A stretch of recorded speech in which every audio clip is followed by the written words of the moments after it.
Вітаю вас на криптовалютному сайті, який працює з 2016 року. Мене звати Віктор. Це відео не фінансова рекомендація. Всі рішення по криптоінвестуванню приймайте самостійно. Бажаю вам вдалих криптоінвестицій. 24 березня 2023 рік. Вчорашній мій прогноз був невдалим.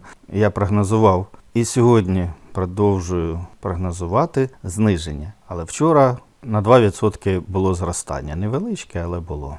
А знову це в цій зоні. Чому я гадаю все ж таки, що може бути зниження? Як завжди, за поясненням дивимося денний графік. Ту зону, що я виділив, біткоін вже пройшов. І хочу привернути вашу увагу на, дивіться, індикатор CCI. Він пройшов вже червону зону перекупу. І сьогодні-завтра повинна бути така ще чорна точка, чорна лінія, яка приведе до зниження в зону зелену. А поки що це індикатор в зоні перекупленості. Я й досі вважаю, курс піде трошки нижче. Приверну вашу увагу до вчорашньої сесії. Подивіться, яка невеличкий який об'єм торгів дав доволі сильну зелену свічку зміни курсу. Це означає, що покупцям не потрібно багато зусиль, щоб підняти курс. Цей сигнал вже не співпадає з моєю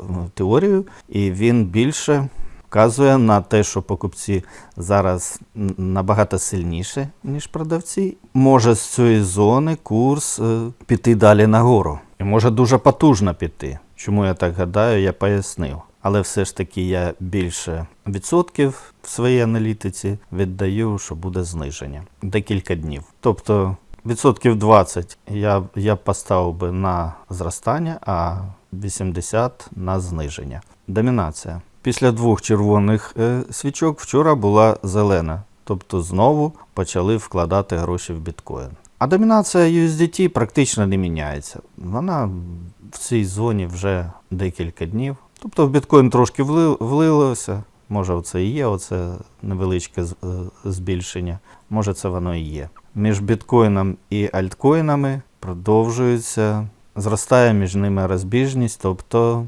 продовжується потужний біткоін-сезон.